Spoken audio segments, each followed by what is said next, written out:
Masks off. Hello, everyone. Welcome. And this is our first ever Lake George Historical Association online lecture series.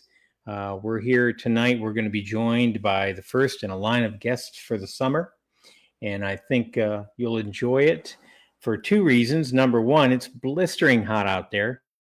And the museum isn't air conditioned. So, what you're going to find is you're much more comfortable sitting there at home and watching what we're doing here.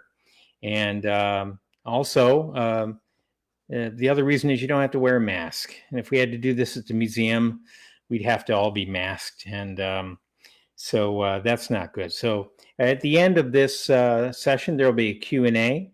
If you're watching live on Facebook, I'll give some time for people to get that notification that comes up saying you're live on Facebook or that we're showing a video.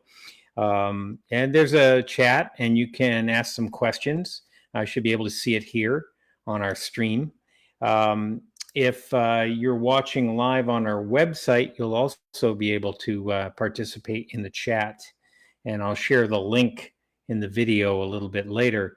And we'll ask Sarah some questions. So why don't I get right to introducing our first speaker of our first online lecture series ever. Let's welcome Sarah Hoffman. She's the Communications and Outreach Manager for the Lake George Land Conservancy. That's a nonprofit land trust based out of Bolton Landing. She's here to talk about a number of issues and a number of exciting developments with Lake George Land Conservancy, including the Hike-a-thon, how it's gone virtual, sharing the purpose of that and the mission, and how it's changed, including how it's changed recently with the new social distancing and COVID-19 pandemic. So let's introduce her right now. Sarah, welcome. You'll be on. Hi, thank you for having me. So, welcome. I see that you look fresh and comfortable and cool as well. Yes, definitely. More so with the air conditioner on. It's a big help.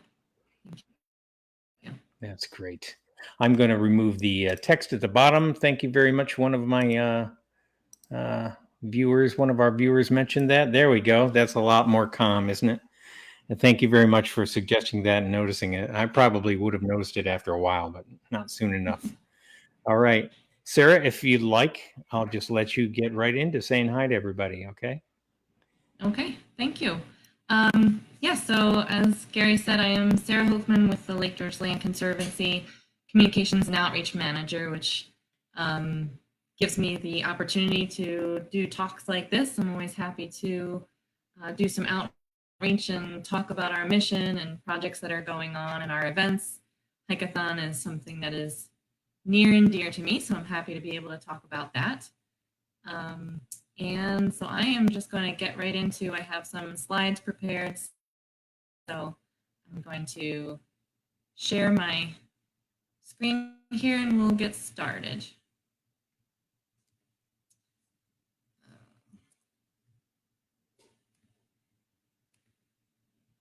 Sorry. Okay, here we go. So the Lake George Land Conservancy, as you said, we are a nonprofit land trust. We are based out of Bolton Landing, New York, and our mission is focused on the Lake George watershed. And our tagline, to simplify what we do, we protect the land that protects the lake. And I will get into more of how exactly that works.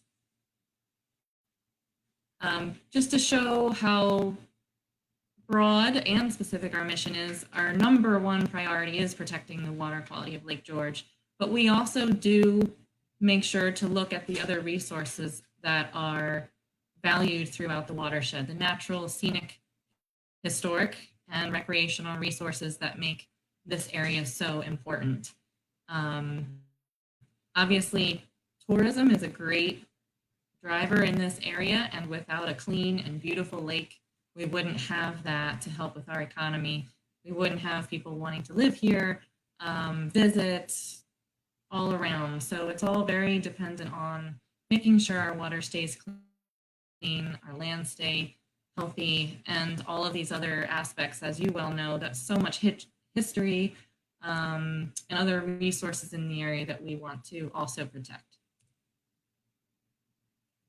We were created in 1988, and since then we've had a lot of different partners helping us to protect land.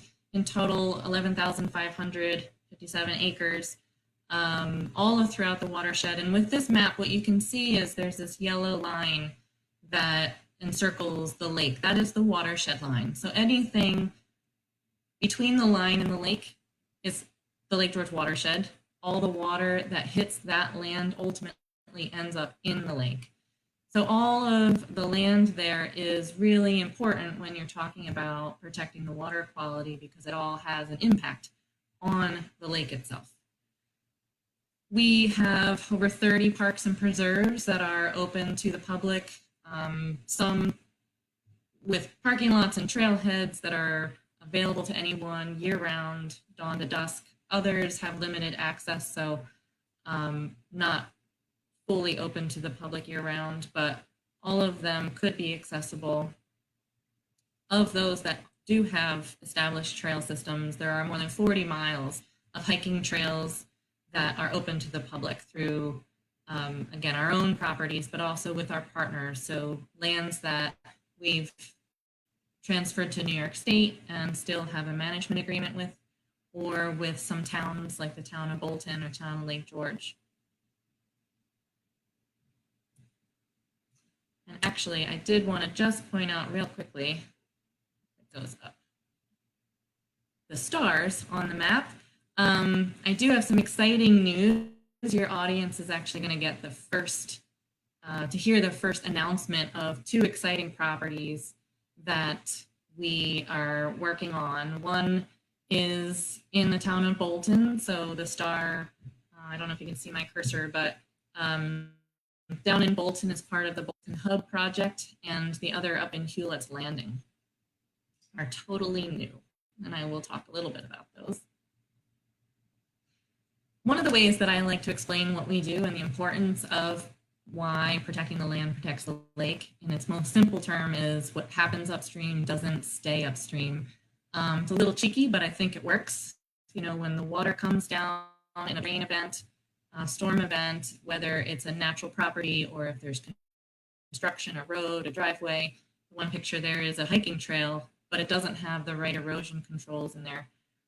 What happens is that erosion wipes the soils, nutrients, pollutants, all downstream and ultimately into Lake George. And then you end up with that bottom picture, which is showing a delta, which if you are a landowner or a shore owner and you have to deal with docks, or if you have a boat, then you are probably well aware of where the deltas are, what to avoid.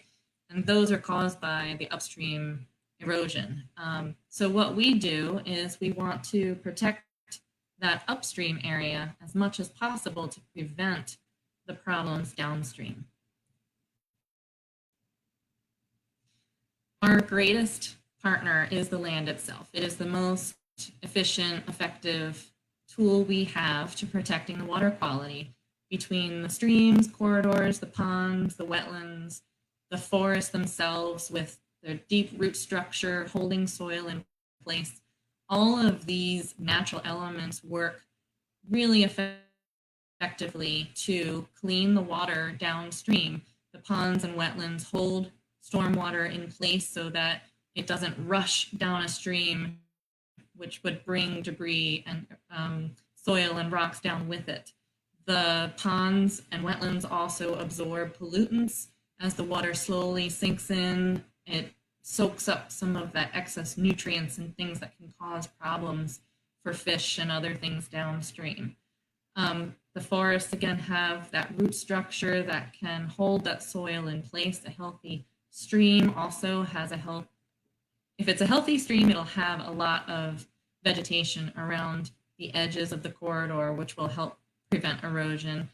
And of course, all of this then leads to a healthy ecosystem as a whole. You have a diverse wildlife population, lots of different kinds of hopefully native plants that are providing food and shelter for that wildlife, and for all the humans that enjoy using these properties as well. We also say that our community is a huge partner. We cannot do what we do without the support of our communities. And we know that one of our greatest benefits to the community are our hiking trails and providing public access. Again, going back to tourism, or even just anybody who lives in the area and enjoys being here, you know that being able to get out on the land and having that access is really important. For those who are coming to visit or otherwise, being able to be in the forest, see that view from a summit, or even getting down along the shoreline if you're not a landowner, it's important to be able to provide those access points to the community, not only, again, for those visiting or living, but for the hospitality business owners. They can provide this as a resource to their guests. So as a whole, it strengthens our entire communities, makes them more desirable for people to come and visit and enjoy, and hopefully instills that lifelong appreciation for our natural world and protecting it. This is just a picture of one of our pocket guides that we provide. I think we've had them now for 6 years or so. And these are really nice, simple, small, this is a pocket guide that we provide not only at our kiosks, but also to any hospitality or any business that is interested in having them for their for guests or customers or their own families. They're really nice resource just to know where they can go, public trails that are available, other than not just looking at the state trails. The Bolton Hub is a great example of our community conservation efforts. This is something that started a few years ago as a partnership between us, the town of Bolton, and the Bolton Landing Chamber of Commerce. Again, this is looking at how do we protect land, therefore protecting the water quality of Lake George, while also providing that recreational resource and boosting our local economies to build and strengthen our communities. And Bolton was a great starting point. We already had a number of public trails available between LGLC lands and DEC, the state properties. And we had a really motivated and helpful partner in the town in working with us to protect more land, and the Chamber of Commerce, and understanding and recognizing the benefit of having the recreation as part of a draw to bring people into town and then downtown to the businesses. So we established a Bolton, it's actually the Bolton Recreational Hub. We have a strategy that was created by Chase & Companies that looked at what already exists, what could we add to the protected properties and the trail systems to make it even greater, and really looking kind of long term at what it could be as this more strengthened hub. And I'm excited to show you, we do have a new addition to the Bolton Hub. This is what I'm showing here. What's new is Bradley's Lookout. We have not yet purchased this, but we have a contract signed, and we are very excited to be moving forward with this in the town of Bolton as well. It will add to the already very popular Pinnacle Preserve. As you can see just above it, the trail system there connects to Cat and Thomas, which is the New York State property that we first acquired in 2003 and then sold to New York State, also a very popular hiking destination. So adding Bradley's Point will allow, or excuse me, Bradley's Lookout will allow for better routing of the trail to be as sustainable as possible for the heavy use that it gets, and also provide additional access points so that we are reducing the impact on neighbors, and the road, frankly, just gets a lot of overuse. People are parking along the road, causing some safety issues. So this will reduce some of those concerns.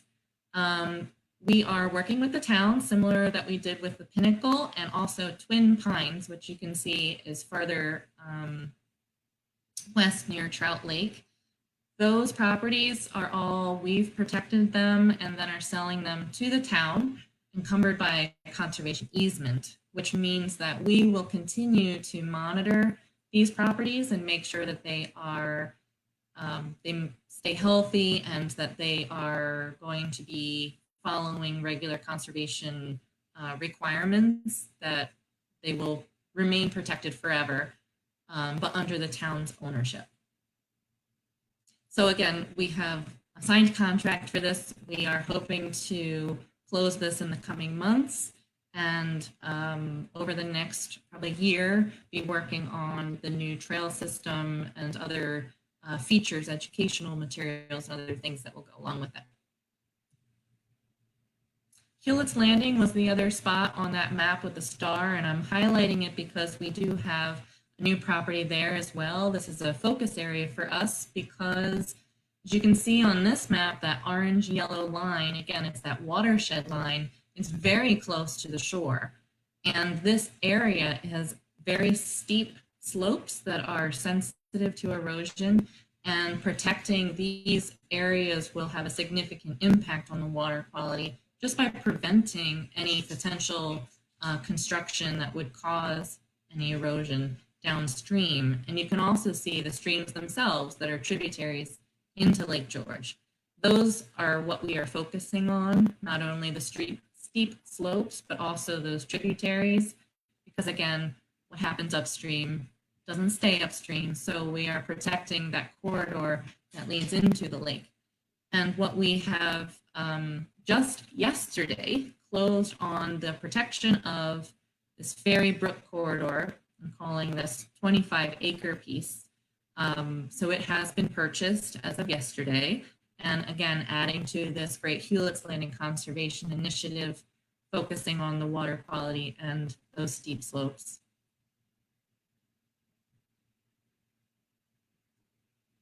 So once we purchase property, there's a lot more to it. We don't just stick it under a globe and say it's done.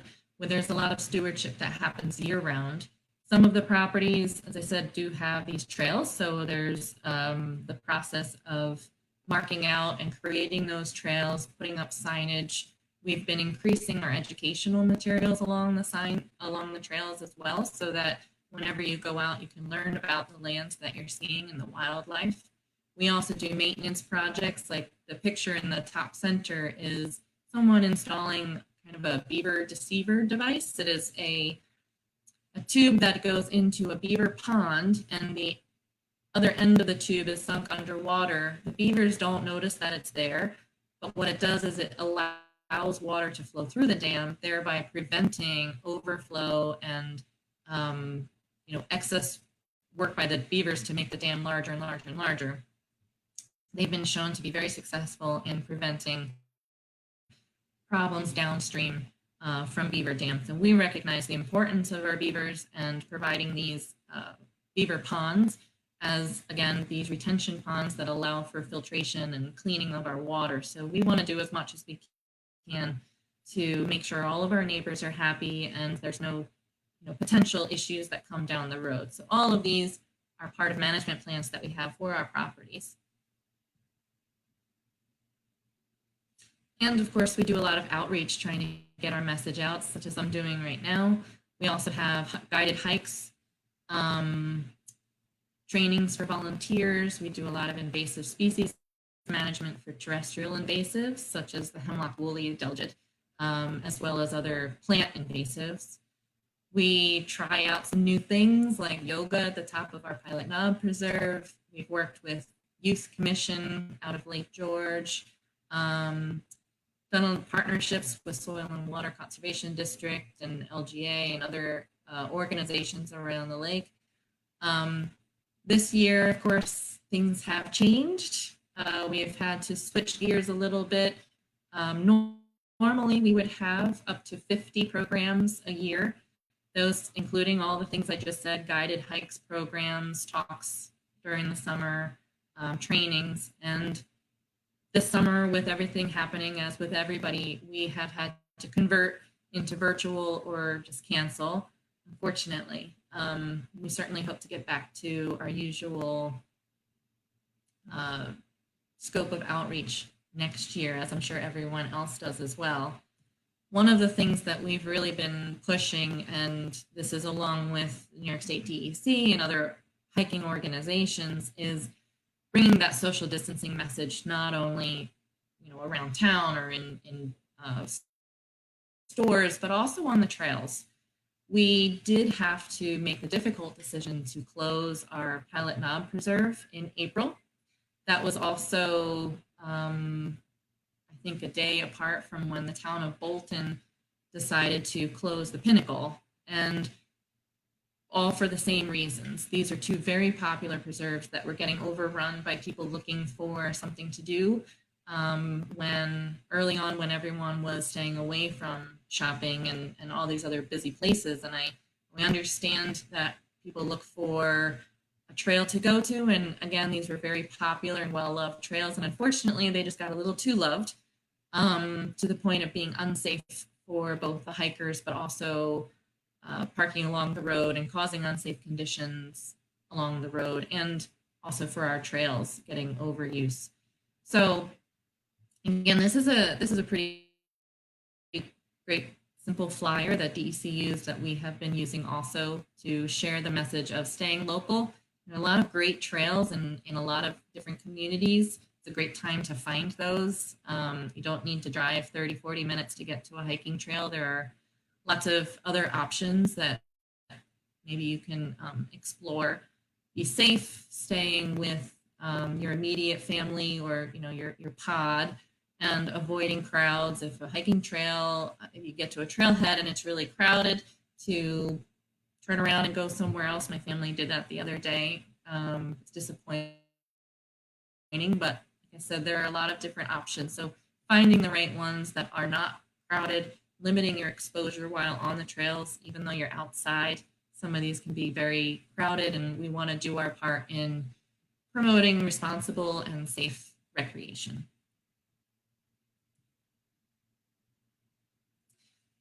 So one of our events that, again, following along these recommendations, as I was just saying, unfortunately, we had to adapt to the times, is our Hike-a-thon. We just had it. It was July 5th.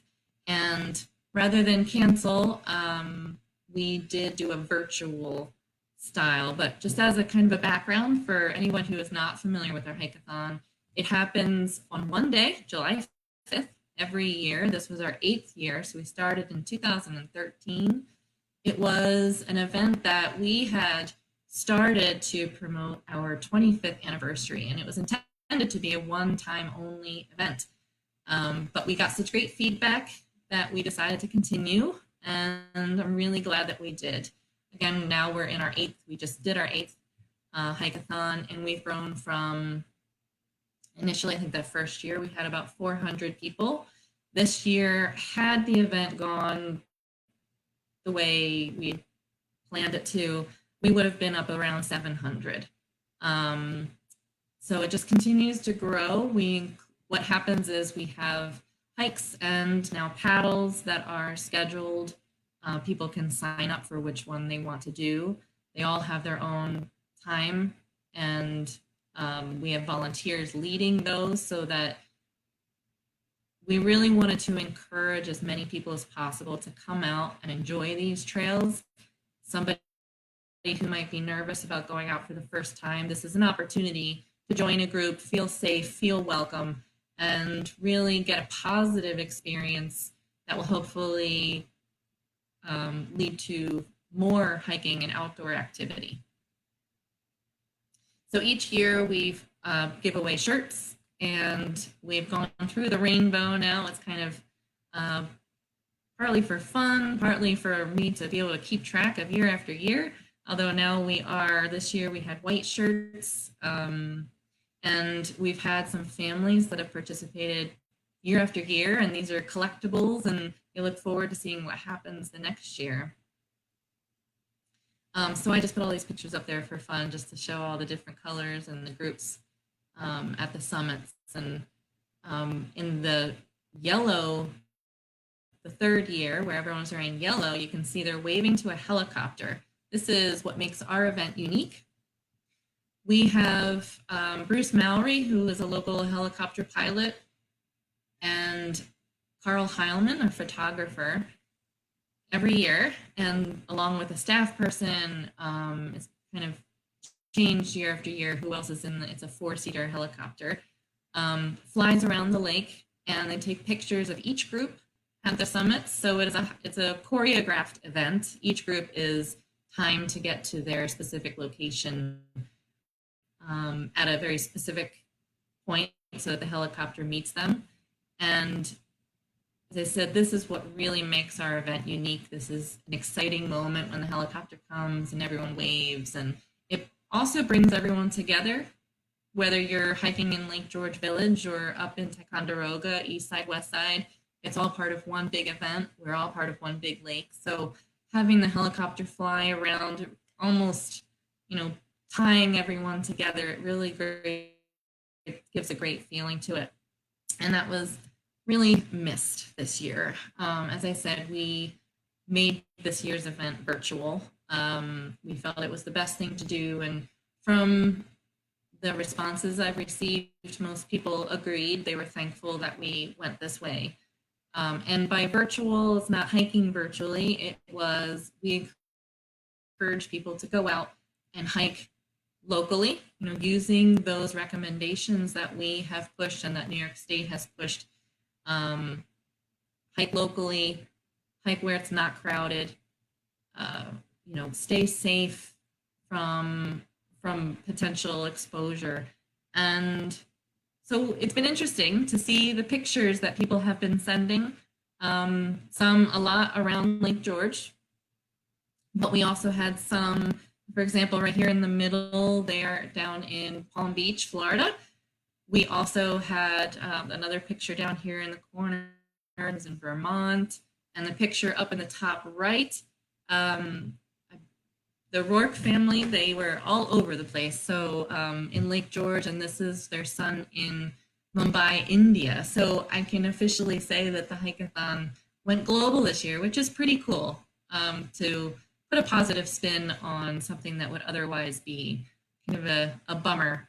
Everyone said that they missed the camaraderie, the community feel, the helicopter, but they also recognized that more people could participate. So family members who weren't in the area or who wouldn't normally be, and therefore wouldn't otherwise be able to participate, were able, because we had expanded it to anybody, anywhere.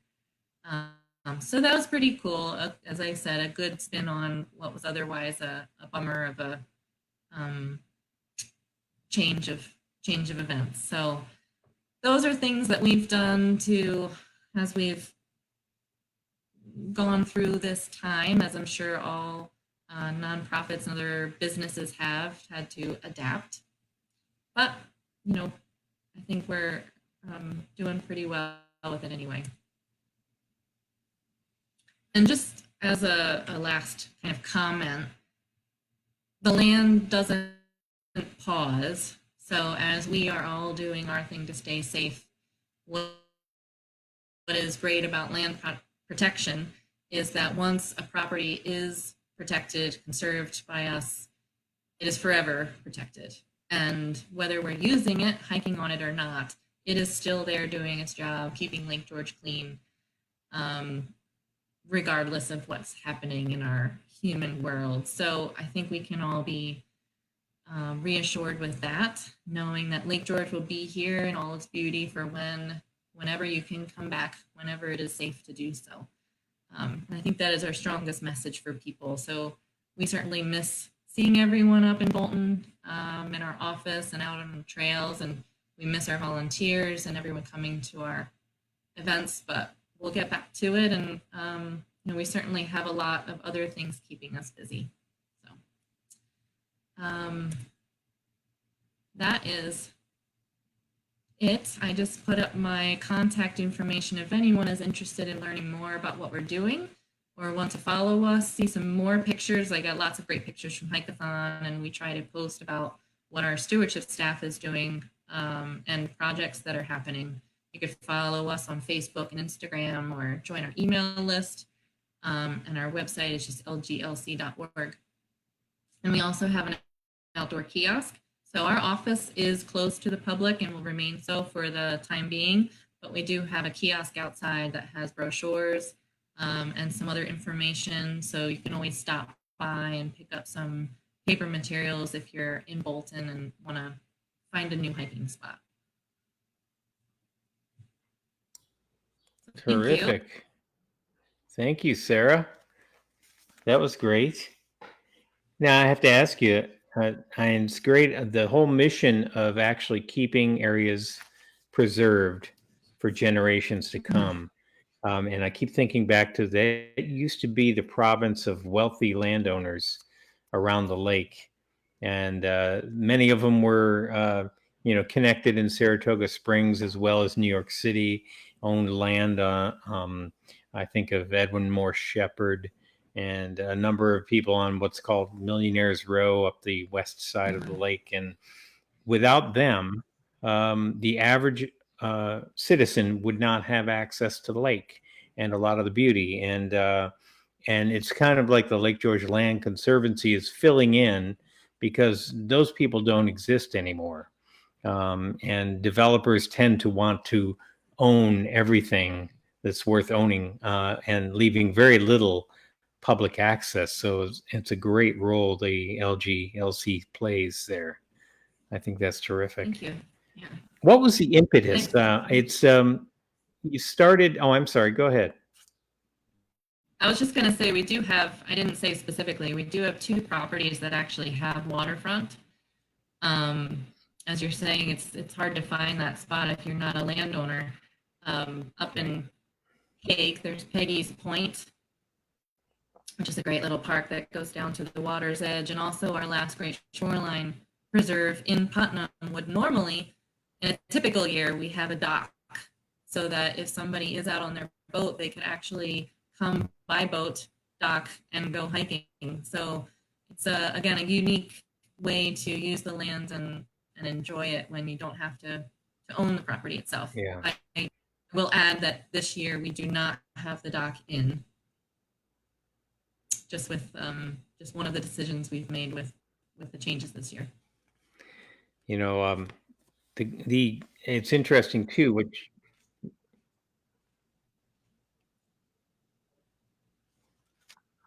I think we're getting a little breakup on the stream, so I'm going to keep going as long as I can. I have a couple other questions if everything holds up bandwidth wise. You know, a hike-a-thon being changed, is that a permanent change you can see going global and going partially virtual from now on? I mean, you'd still want to get back to in-person groups together, enjoying the physicality of being together in a group. But when you think about it, it's getting larger and larger. It might be some time before you can actually get that many people back on a trail again. And the virtual element, I can picture continuing to be a more popular way to get the message out. It's definitely something that we will talk about. I think I did send out a survey, and I will continue to get feedback from people. And I think it was seen as a real positive. And why not, right? If our goal is to not only get people to our properties and enjoy Lake George, but to expand that experience and appreciation for just any protected land that we have and getting outside, I think if we can use the hike-a-thon as a tool to do that, I don't see a problem with getting larger like that. But we'll certainly, we'll talk about logistics and how to keep moving forward with that. I'm sure, logistically, you did a lot of work to begin with, just getting everyone there, coordinating it so the helicopters could get shots. And that was a remarkable feat. I can imagine when planning that, people were saying, no way, You can't do that. And that's just seems like a monumental task. But I wonder, as the event grows in real life, um, what about trail wear? In other words, you talk about every year there are more people involved, but at one point do you say, okay, we might actually be damaging some of these trails? Sure.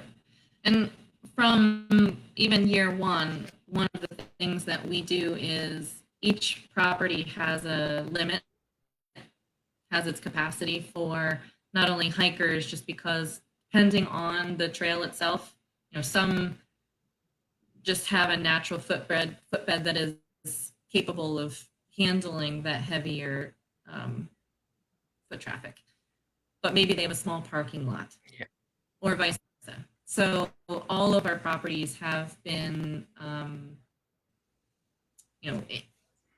the Hike-a-thon registration has a limit for each property based on those parameters. So there is a point where the Hike-a-thon cannot grow unless we start adding more, New York State trails or other partner trails.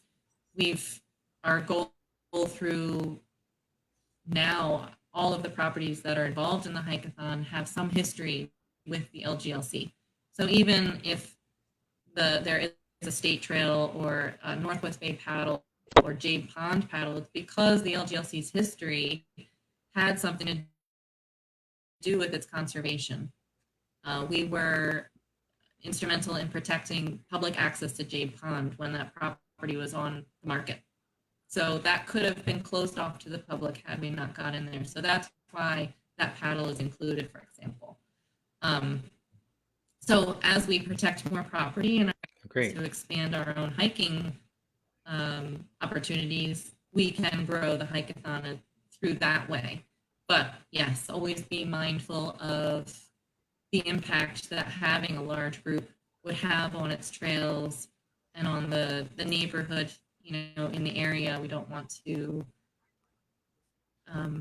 cause issues for the neighbors and as well as for the ecosystem. Do you do any outreach to property owners around Lake George, or is it primarily preserving public lands and making it accessible? No, we do a lot of communication with private landowners.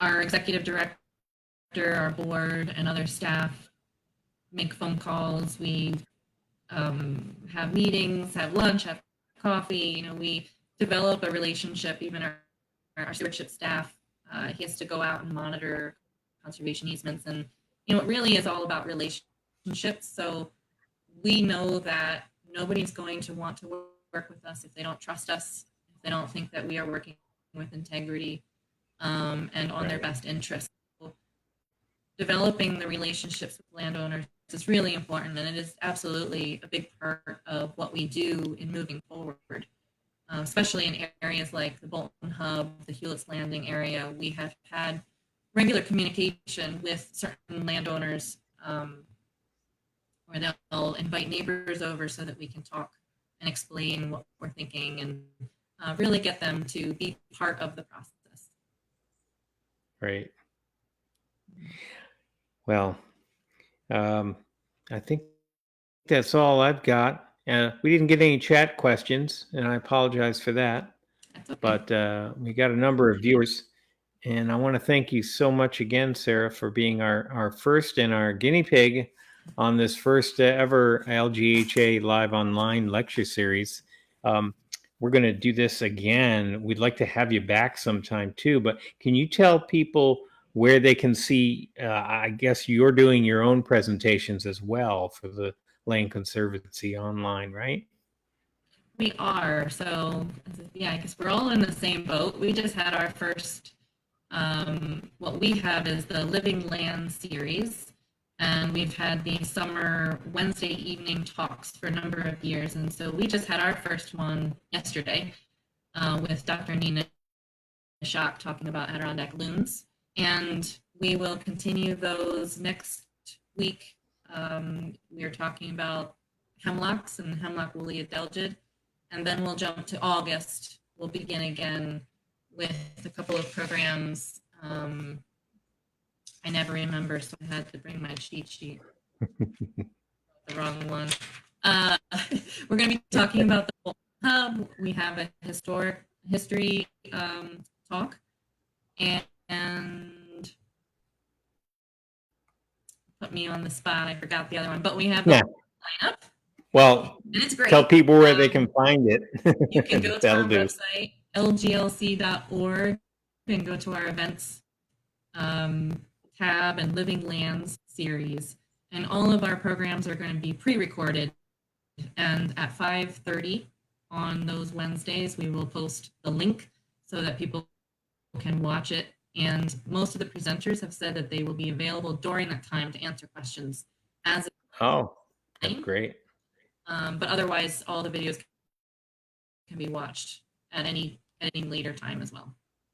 Okay. Super. Well, thanks. Didn't mean to put you on the spot.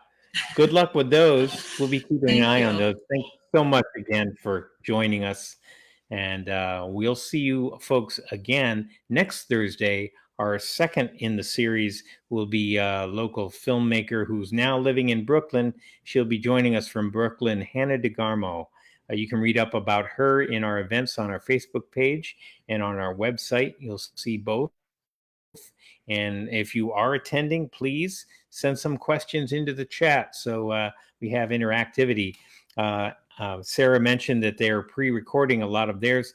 Well, we're flying blind here. We're actually doing these live. So you might enjoy watching the wheels come off the wagon, or it might go great. So stay tuned. Thanks very much, Sarah. Have a great night. Thank you.